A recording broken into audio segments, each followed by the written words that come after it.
नमस्कार, आप देख रहे हैं महुआ खबर और मैं हूं आपके साथ सचिन आर राठौर। आप देख रहे हैं हमारा खास बुलेटिन नेशनल बुलेटिन। इसमें हम आपको बताएंगे देश की अभी तक की तमाम बड़ी खबरें। तो आइए बढ़ते हैं खबरों की तरफ और शुरू करते हैं। देश भर में पर्यावरण संरक्षण और वृक्षारोपण को जन आंदोलन बनाने की दिशा में अभियान लगातार तेज किया जा रहा है। इसी क्रम में दिल्ली में आयोजित एक कार्यक्रम में केंद्रीय कृषि और किसान कल्याण मंत्री शिवराज सिंह चौहान ने लोगों से ज्यादा पेड़ लगाने और उनकी देखभाल करने की अपील भी की। उन्होंने कहा कि पर्यावरण बचाने की जिम्मेदारी केवल सरकार की नहीं है बल्कि पूरे समाज की भी है। शिवराज सिंह चौहान ने बताया कि उन्हें रोज एक पेड़ लगाते हुए लगभग 5.5 वर्ष हो चुके हैं। उन्होंने कहा कि कुछ समय पहले सोशल मीडिया के माध्यम से उन्होंने लोगों से इस अभियान से जुड़ने की अपील की थी, जिसके बाद अब करीब 16,000 लोगों ने अपना पंजीकरण कराया। इस पहल को आगे बढ़ाते हुए वृक्ष मित्र परिवार बनाने का निर्णय लिया गया ताकि ज्यादा से ज्यादा लोगों को पर्यावरण संरक्षण के अभियान से जोड़ा जाए। केंद्रीय मंत्री ने कहा कि केवल पौधा लगाना ही पर्याप्त नहीं है बल्कि उनकी नियमित देखभाल और संरक्षण भी उतना ही ज्यादा जरूरी भी है। उनका कहना था कि अगर समाज सामूहिक रूप से इस दिशा में आगे बढ़ेगा तो पर्यावरण संरक्षण का लक्ष्य ज्यादा प्रभावी ढंग से हासिल किया जा सकेगा। अकेले पेड़ लगाने से काम नहीं चलेगा। प्रधानमंत्री जी ने जैसा कि संकल्प लिया है, एक पेड़ मां के नाम, और दुनिया को बेहतर बनाने के लिए, दुनिया में पर्यावरण बचाने के लिए, जलवायु परिवर्तन, ग्लोबल वार्मिंग के खतरे से निपटने के लिए प्रधानमंत्री जी का संकल्प, उसको पूरा करने के लिए भी वृक्षारोपण एक बहुत प्रभावी माध्यम है। और इसलिए वृक्षारोपण के कार्यक्रम को एक संगठित रूप देना और संपूर्ण समाज को उससे जोड़ने के लिए एक वृक्ष मित्र परिवार, संगठन नहीं कहूँगा, वो परिवार ही है, वो आज बनाने का फैसला सब कार्यकर्ताओं ने किया है। अब यह परिवार प्रेरित करेगा और लोगों को जोड़ने के लिए कि वो जन्मदिन पर, शादी की वर्षगांठ पर, बेटा बेटियों के जन्मदिन पर, माता पिताजी की पुण्य स्मृति में या शुभ अवसर पर पेड़ जरूर लगाए। तो इससे सहज रूप से ही कई पेड़ लगते चले जाएंगे। मैं ये देख रहा हूँ कि अब वृक्षारोपण एक अभियान का रूप लेता जा रहा है। भारत के वैश्विक व्यापार को नई गति देने की दिशा में एक बड़ा कदम उठाया गया। आपको बता दें कि मुंबई के केंद्रीय वाणिज्य और उद्योग मंत्री पीयूष गोयल ने अब भारत यूनाइटेड वहां पर मुक्त व्यापार समझौता यानी कि इंडिया यूके के फ्री ट्रेड एग्रीमेंट को लेकर अहम जानकारी साझा की है। उन्होंने कहा कि 15 जुलाई से इस समझौते के लागू होने के बाद ब्रिटिश के अधिकांश भारतीय उत्पादों को जीरो ड्यूटी एक्सेस मिलेगा, जिससे कि भारतीय निर्यातकों के लिए एक नए अवसर खुल पाएंगे। पीयूष गोयल ने कहा कि इस समझौते का सबसे बड़ा लाभ भारत के निर्यात क्षेत्र, विशेषकर एमएसएमई, टेक्सटाइल, इंजीनियरिंग, कृषि, खाद्य प्रसंस्करण और साथ ही अन्य उद्योगों को मिल पाएगा। उनका कहना था कि निर्यात बढ़ाने की दिशा में निवेश और रोजगार के नए अवसर पैदा होंगे, जिससे भारतीय अर्थव्यवस्था को मजबूती मिल पाएगी। और केंद्रीय मंत्री ने यह भी बताया कि भारत यूरोपीय संघ यानी इंडिया यूएई ट्रेड डील को लेकर अब सकारात्मक प्रगति की जा रही है। उन्होंने विश्वास जताया कि भविष्य में यूरोपीय बाजारों में भारतीय उत्पादों की पहुंच और ज्यादा मजबूत हो पाएगी। सरकार का लक्ष्य भारतीय कारोबारियों को वैश्विक बाजारों में बेहतर अवसर उपलब्ध कराना और भारत को विश्व व्यापार में ज्यादा प्रतिस्पर्धी बनाना है। प्रधानमंत्री नरेंद्र मोदी जी ने करार तय किया था, फाइनल किया था, उसके तहत अब पूरी यूरोपियन यूनियन की मार्केट जो भारत से भी 6 गुना बड़ी है, 7 गुना बड़ी है, उस पूरी मार्केट में भारत का सामान बिना ड्यूटी के जाएगा, जिससे हमारे मछुआरे, हमारे किसान, हमारे एमएसएमई उद्यमी, हमारे निर्यातक सभी को ढेर सारे अवसर, रोजगार के अपार संभावनाएं खुल जाएंगी। इस कार्य के लिए बिजनेस डेलीगेशन लेके आज रात को 4 देशों की यात्रा के लिए 5 दिवसीय यात्रा, जिसमें हम 4 देशों में जाएंगे, वहाँ पे भारत की बात रखेंगे, भारत के बिजनेस डेलीगेशन को वहाँ के बिजनेसेस के साथ कनेक्ट करेंगे और आगे चल के ढेर सारे अवसर रोजगार के युवा युवतियों के लिए खोलने का ये प्रयास है। साथ ही साथ ब्रसेल्स में 14 और 15 तारीख को यूरोपियन यूनियन के साथ ट्रेड एंड टेक्नोलॉजी काउंसिल की मीटिंग है, जिसके तहत व्यापार करने में जो समस्याएं आती है उसको हम सुलझाते हैं, समाधान करते हैं और साथ ही साथ यूरोप की नई टेक्नोलॉजीज भारत लाकर भारत के विकास यात्रा को और गति देने का काम किया।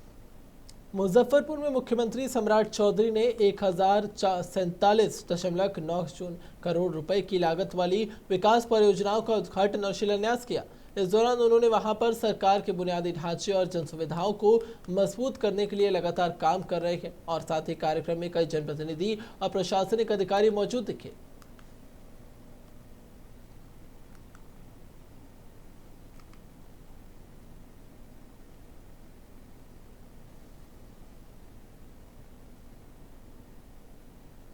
राजस्थान के सीकर स्थित खाटू श्याम मंदिर में बिहार सरकार के राजस्व मंत्री दिलीप कुमार जायसवाल ने विधि विधान से पूजा अर्चना की। दर्शन के बाद उन्होंने कहा कि बाबा खाटू श्याम के दरबार में आकर वो बहुत ज्यादा खुद को धन्य महसूस कर रहे हैं। मंत्री ने बताया कि उन्होंने बाबा से पूरे देश और विशेष रूप से बिहार की सुख समृद्धि, खुशहाली और जन कल्याण की प्रार्थना की है। उन्होंने कहा कि आस्था लोगों को सकारात्मक ऊर्जा और सेवा का संदेश देती है। मंदिर में पूजा के दौरान बड़ी संख्या में श्रद्धालु भी मौजूद दिखे और दर्शन पूजन का क्रम लगातार जारी दिखा। खाटू श्याम बाबा का दर्शन किया। मैं बिहार सरकार में राजस्व रेवेन्यू मिनिस्टर हूँ और मुझे बाबा के पास आकर के बहुत ही आज हमने बाबा से मांगा कि पूरे देश का तरक्की, बिहार का तरक्की हो और राजस्थान के इस भूमि पर बहुत ही अच्छी व्यवस्था है। बाबा का दर्शन पहले भी मैंने बहुत बार किया और आज बाबा के पास आकर के और हमने मांगा है कि पूरे विश्व में, पूरे भारत में, पूरे सभी जगह जो है शांति हो, सभी लोग सुख चैन से रहें और कष्ट दूर करें। बाबा से पूरे बिहार में श्याम बाबा का वहाँ भी बहुत जगह मंदिर बना हुआ है और लाखों श्रद्धालु वहाँ से आते हैं। बिहार के सभी लोग आते हैं और यहाँ आकर उनको श्याम बाबा का जो आशीर्वाद मिलता है, उनका जीवन सफल हो जाता है। खाटू श्याम बाबा का दर्शन। राम मंदिर से जुड़े कथित वित्तीय अनियमितताओं के मुद्दे पर सियासत लगातार तेज होती जा रही है। आम आदमी पार्टी के राष्ट्रीय संयोजक अरविंद केजरीवाल ने दिल्ली में प्रेस वार्ता के दौरान राम मंदिर निर्माण और दान व्यवस्था को लेकर गंभीर आरोप लगाए हैं। उन्होंने दावा किया कि पिछले कुछ समय से देश और दुनिया के राम भक्त कथित चोरी और वित्तीय गड़बड़ियों की खबरों से आहत हो गए हैं। केजरीवाल ने आरोप लगाया कि मंदिर निर्माण के लिए खरीदी गई जमीन में कथित तौर पर अनियमितताएं की गई और सस्ती जमीनें ज्यादा कीमत पर खरीद ली गई। उन्होंने ये भी कहा कि मंदिर निर्माण में कथित तौर पर 40% कमीशन लिए जाने के आरोप भी सामने आए हैं। इसके साथ ही उन्होंने दावा किया कि सीसीटीवी फुटेज में 40 दिनों के भीतर चोरी की कई घटनाएं दर्ज की गई हैं और ऐसी बातें सामने आई है। श्रद्धालुओं द्वारा दिए गए दान की सुरक्षा को लेकर उन्होंने सवाल खड़े किए हैं।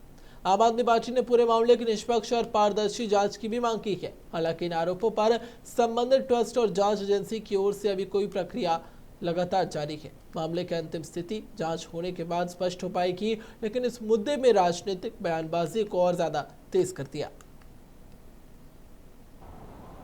भगवान राम के मंदिर बनाने के लिए जो जमीनें ली गई, सस्ती जमीनें बहुत महंगे में ली गई ताकि मंदिर के पैसे को वहां से निकाला जा सके, साइफन ऑफ किया जा सके। मंदिर के निर्माण में 40% तक की कमीशन खोरी की आरोप लग रहे हैं। सीसीटीवी कैमरे में आया है कि 40 दिन में 70 बार चोरी की घटनाएं कैद की गई हैं। जो लोग वहां चढ़ावा चढ़ा के आते थे वो सब चोरी हुआ है। ऐसे में लोगों को ये उम्मीद थी, लेकिन पिछले कुछ दिनों का घटनाक्रम ये दिखाता है कि सारे प्रयास किए जा रहे हैं चोरों को बचाने के, डकैतों को बचाने के। जमीनों के जो घोटाला हुआ उस पर तो जांच ही नहीं चल रही। मंदिर निर्माण में जो कमीशन खोरी हुई इस पे तो जांच ही नहीं चल रही। चढ़ावे के चोरी को लेके कुछ एक छोटी मोटी जांच, एक फर्जी एसआईटी बना दी गई, एक फर्जी एफआईआर पर लिख दी गई। भगवान राम के मंदिर बनाने के लिए जो जमीनें। उत्तर प्रदेश के गोरखपुर में आयोजित वृक्षारोपण महायज्ञ के दौरान भाजपा सांसद रवि किशन ने वहां पर्यावरण संरक्षण को लेकर लोगों से भावनात्मक अपील की। उन्होंने कहा कि पेड़ लगाना केवल एक अभियान नहीं है, बल्कि आने वाली पीढ़ियों के लिए सुरक्षित भविष्य की जिम्मेदारी भी है। इसलिए हर व्यक्ति को जीवन के खास अवसरों पर प्रकृति से जोड़ना चाहिए। और रवि किशन ने कहा कि 17 जुलाई को उनके जन्मदिन के अवसर पर अगर कोई उन्हें शुभकामनाएं देना चाहता है तो सबसे अच्छा उपहार होगा एक पौधा। उन्होंने लोगों से अपील की कि उनके लिए उपहार खरीदने के बजाय एक पेड़ लगाएं और उन्हें पौधा भेंट कर दें। उन्होंने ये भी कहा कि केवल उनके जन्मदिन पर ही नहीं बल्कि माँ, पिता, भाई बहन के जन्मदिन, शादी की सालगिरह या फिर किसी भी त्योहार जैसे विशेष अवसर पर एक पेड़ माँ के नाम जरूर लगाएं। भाजपा सांसद ने इस बात पर भी विशेष जोर दिया कि पौधा लगाने के बाद उसकी नियमित देखभाल करना बहुत ज्यादा जरूरी है। उन्होंने कहा कि अगर हर परिवार हर वर्ष कम से कम एक पौधा लगाकर उसकी जिम्मेदारी जरूर निभाए तो पर्यावरण संरक्षण का लक्ष्य ज्यादा प्रभावी ढंग से पूरा किया जा सकेगा। कुछ मांगा ला नहीं पेड़ हमनी का जीवन देना, ऑक्सीजन देना, फल देना बहुत बड़ा योगदान है। और आप लोग देख रहे हैं कि पर्यावरण के साथ जो खेल हुआ है पूरे धरती पर, जो विकास का कार्य होता है तो बहुत कुछ होता भी है, लेकिन उसके साथ पेड़ भी महाराज जी लगा रहे हैं। अगर गीडा में जैसे माननीय प्रदीप शुक्ला जी गिनवाए, जो ऐतिहासिक काम है, इतना विकास, इतना विराट विकास केहू सोचले ना रहल कि उत्तर प्रदेश में और गोरखपुर में और गीडा, जहां पर विरोधी पिछली सरकार कब्रिस्तान के लिए जमीन खोज रही थी, वहां पे महाराज जी ने रोजगार खोजा। रोजगार भी ऐसा कि हाईटेक नोएडा के तर्ज पर। आज यहां हम देखा, मंच से देखा थे, यहर से सड़किया जाता, वहर से कनेक्टिविटी बा, डायरेक्ट हम पूर्वांचल एक्सप्रेसवे से आ जा, गोरखपुर एक्सप्रेसवे पकड़ ला, बनारस चल जा, वहर से लखनऊ चल जा, हमरे जौनपुर चल जा, जहां जाए के बा आपको सेंटर में महाराज जी ने ऐसे बिछा दिया है। कुछ मांगा ला नहीं पेड़। जम्मू कश्मीर को पूर्ण राज्य का दर्जा बहाल करने की मांग एक बार फिर से राजनीतिक बहस के केंद्र में आ चुकी है। आपको बता दें कि नेशनल कॉन्फ्रेंस की दिल्ली चलो हमें हमारे राज्य का दर्जा चाहिए रैली के दौरान मुख्यमंत्री उमर अब्दुल्ला ने केंद्र सरकार से इस मुद्दे पर स्पष्ट जवाब देने की मांग की है। उन्होंने कहा कि अगर प्रधानमंत्री नरेंद्र मोदी खुद राज्य का दर्जा बहाल करने की बात कह चुके हैं तो उस वादे पर अब ठोस कार्रवाई देखनी चाहिए। उमर अब्दुल्ला ने कहा कि अगर हर बार जब जम्मू कश्मीर को राज्य का दर्जा लौटाने की समय सीमा पूछी जाती है तो जवाब मिलता है कि ये सही समय और सही अवसर पर किया जाएगा, लेकिन आखिर वो सही समय कब आ पाएगा, इसकी कोई स्पष्ट जानकारी नहीं दी गई। उन्होंने सवाल उठाया कि जनता को केवल आश्वासन नहीं बल्कि निश्चित समय सीमा और स्पष्ट रोड मैप भी चाहिए। मुख्यमंत्री ने कहा कि जम्मू कश्मीर के लोगों की लोकतांत्रिक आकांक्षाओं का सम्मान जरूर होना चाहिए और राज्य का दर्जा बहाल करना केवल राजनीतिक मुद्दा नहीं है बल्कि जनता के अधिकारों और संवैधानिक विश्वास से जुड़ा विषय भी है। नेशनल कॉन्फ्रेंस ने इस मुद्दे को लेकर केंद्र सरकार पर अपना दबाव और ज्यादा तेज करने के संकेत भी दे दिए हैं। या तो उनको खुद नहीं पता कि उचित समय कब आएगा, या वो इस बात के इंतजार में है कि उचित समय तब होगा जब यहां बीजेपी की हुकूमत बनेगी। अगर यही उचित समय है तो खुदारा यहां इस पार्क में एक इसी तरह जनसभा को वो जो है एड्रेस करें, एक जलसा रखें और उसमें खुले आम जम्मू कश्मीर के लोगों से कहें कि जब तक जम्मू कश्मीर में बीजेपी का मुख्यमंत्री नहीं बनता तब तक हम आपको रियासत का दर्जा वापस नहीं देंगे। ठीक है, फिर जम्मू कश्मीर के लोगों तक है कि क्या वो इन लोगों को हुकूमत करने की इजाजत देंगे या नहीं। लेकिन क्योंकि जम्मू कश्मीर के लोगों ने उनकी हुकूमत नहीं बनाई, आज रियासत का इस्तेमाल किया जा रहा है लोगों को सजा देने के लिए। या तो उनको खुद नहीं पता कि उचित समय कब आएगा, या वो इस बात के इंतजार में है कि उचित समय तब होगा जब यहां बीजेपी की हुकूमत बनेगी। खबरों का सिलसिला यूं ही जारी रहेगा, लेकिन अभी के लिए इतना ही। देखते रहिए महुआ खबर।